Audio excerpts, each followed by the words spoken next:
Welcome back to the Tough Questions, where we are asking the tough questions. Questions such as, when is it the right time to throw away all my VHS tapes? 10 years ago. What? 15 What, you want me years to, replace them with DVDs? Oh, man. And Blu-rays and 4K. That's what my mom asked me about the other day was VHS tapes. She probably wanted to put them all onto a disc. Yeah, but who says that I'm going to watch these VHS tapes? Like, I want to watch the 1996 Christmas. Oh, dang. You're talking about, homemade videos. Yeah. You might want to hang on to those just in case your grandma comes over. You're like, Grandma, you've been boring me your whole life. Now you get to be bored. Dang, you got them. I got one of them. They're going to get smashed. Oh, the other one comes after me. Whoop. All right. So what are we talking about today? What are we talking about? The never-ending question. We're going to talk about some takeaway techniques. Hopefully this doesn't crash. Oh, I thought for sure it would. That's right. That's to be assumed. Like, this game is that messed up. Anywho, so we're going to talk away with some takeaway techniques. We talked about decatastrophizing a little bit last episode, but I wanted to really kind of touch on explain it that. a little more. Yeah, explain it, So decatastrophizing is when a situation or an event occurs, and what you do is we talked about generalizing and catastrophizing, I'm not going to do well on this test, and therefore I'm not going to do well in school, and I'm going to flunk out, and my parents are going to hate me. That's all catastrophizing, right? Right. Oh, I don't know what to do with this. Maybe, anywho. So I'm going to take a wild guess that decatastrophizing is thinking the opposite. Exactly. And you actually ask yourself the what-if questions, and these are kind of weird.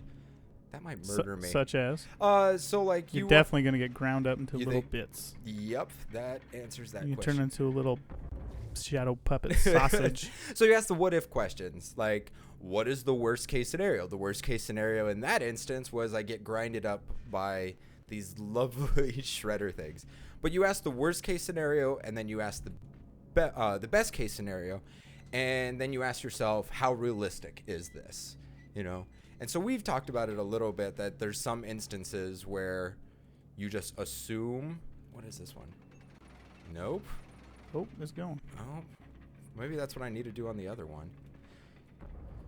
So do you agree or disagree with, what is the worst or best case scenario? So, in a relationship, what is the worst case scenario every time you have an argument with your significant other or your partner? Worst case, they're leaving me.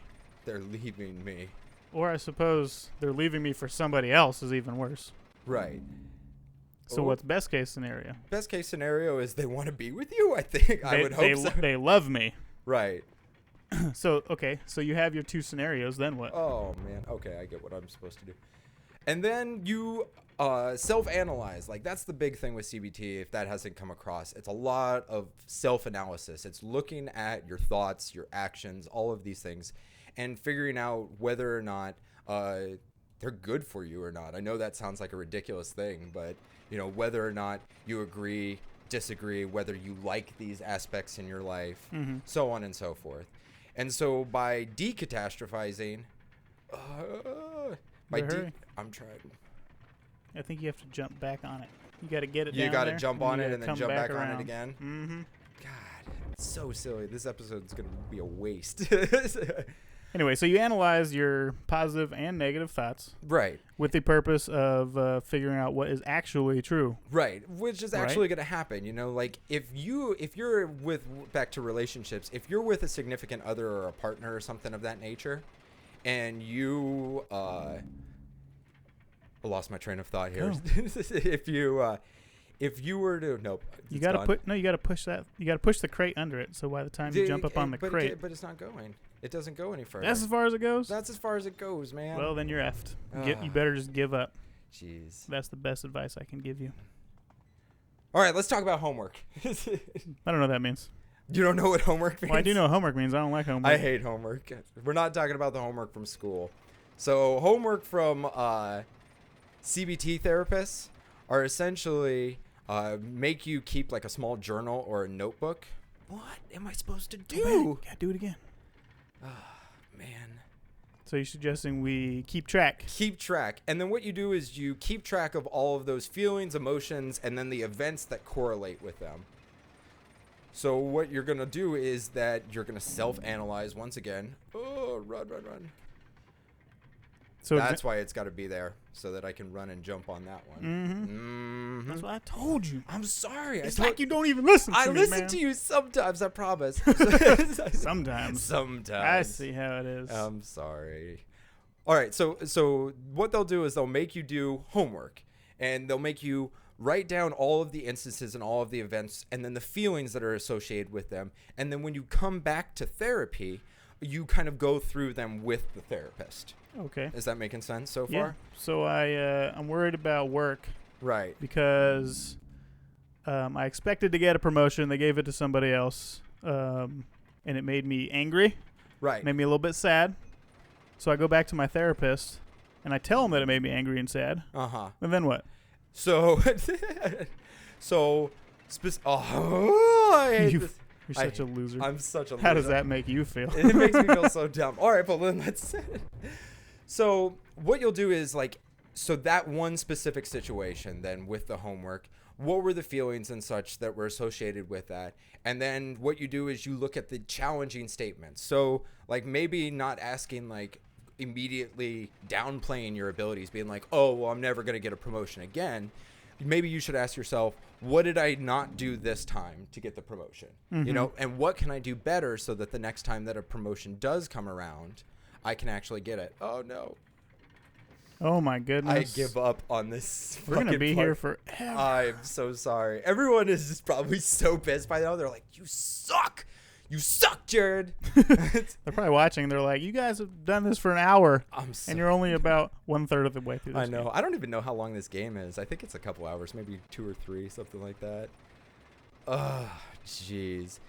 And so it's all about that self-analysis, looking for patterns and other aspects or factors that lead to, damn it. I fucking hate this game sometimes, dude. Don't laugh at me. It's pretty funny. Stop it. You stop it. You're making me think automatic thoughts. Oh, all right. This is a good lead into this, okay? Okay. So a big thing with CBT, especially with depression, is activity scheduling. And these are anything. This is like working out, exercise, hobbies, work, school, anything of that nature, right? Right. And so what you do is that your negative attitudes are actually, no, I didn't. You're not going to get it. I'm not going to get it this time. Oh, God damn it. I don't even know why you tried. I know. So you start scheduling these specific aspects, because when you have negative attitudes about anything, of course you don't want to do them, Sure. Like there's some days that you're just like, I don't want to get out of bed today. Well, especially when you're feeling like that, you don't want to do anything. Exactly. So the CBT therapists, what they do is they make you schedule out activities, hobbies, anything of that nature. They say, get your ass up. Oh my gosh. Hold on, guys. I will come back to activity scheduling. I just really want Longer. Go.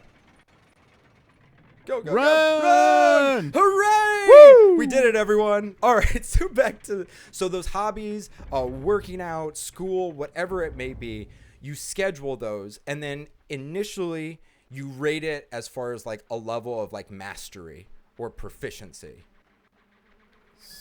What?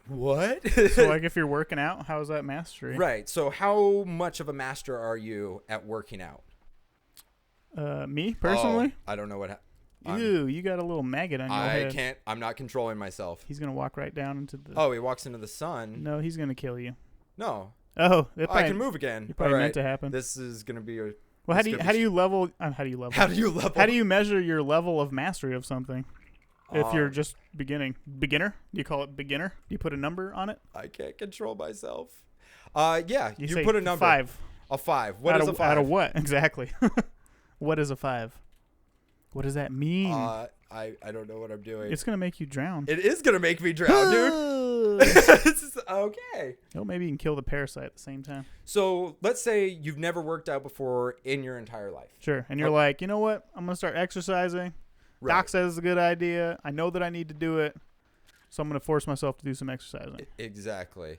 So what you'll do is that you'll rate yourself as far as how good you are at working out, or like how well you know working out. Like if you just started working out, you're obviously 0. You say 0? You could say 0. Or do you say, I know what a barbell looks like. I'm giving myself a 2. What is this I'm start out with thing? a 2. Kettlebell, dude, that sounds like a 20. If you never worked out before, you're probably not familiar with kettlebells. I can't do anything. Well, you gotta hope that you don't go back into the water. Oh. I don't know. You need to get that brain parasite out of your head. I'm assuming those little like clippy things on the top are gonna like eat it or something of that nature, but I'm not too sure. You need to try and dodge it. No, it's run. Oh man, it's right there. No, it like shoots onto my brain, and so maybe it's timed. Maybe like, see now I can run. Wait for it. I can run. Wait for it. Run. Jump. See, I think I need. Jump over it. No, you keep pushing it. You got to get. I'm not controlling it. But when do you stop? When do you stop controlling it? I don't know. Like right now, I'm not controlling anything. Jump over it before you stop controlling. Jump over what? The if you box? jump over the box, then you won't be able to walk back into the water. You see what I'm saying? Are you picking up what I'm putting down? I'll try it. I'll give it a shot. See what were we talking about? You're so glum. I'm not happy. I'll try it. I even like. I'm not gonna lie, y'all. I even like watched a couple minutes of a walkthrough so I could get past this part. Oh man, you didn't tell me that. You're trying to pull a fast one on me. What the fuck I'm doing? I'm sorry. You probably shouldn't have admitted that then. Oh, it's okay. Like I saw exactly what I needed to do, and I still don't know. And I still can't do it. Jump over the box when you get there. Hurry! I'm running. Hurry! I'm running. Hurry! Jump over the box. There you go. Okay. See, now he's gonna start going backwards. Oh, when he gets into the sunlight, that's why. Oh, but I'm still walking though. Yeah, but now you got a box there, so he's gonna stop. Oh, I know what I gotta do. Do. We're gonna go right back to activity scheduling here in a second. Oh, you got him. He's gonna eat that little thing now. There you go. So your negative attitudes affect how well you perform and if you're going to perform at all. Right? Sure. So what you do is you schedule those things and you rate, and it's kind of like leveling up, man. Like even though you were talking about that, like, dang, it'll be like a video game. Everyone loves video games where you level up. Right? Achievements, trophies, all of these things. They're just essentially like making it so that you become more of a master at the game. So you feel like you're accomplishing something. Right? Exactly. And by doing that, that improves your attitude because no one ever like.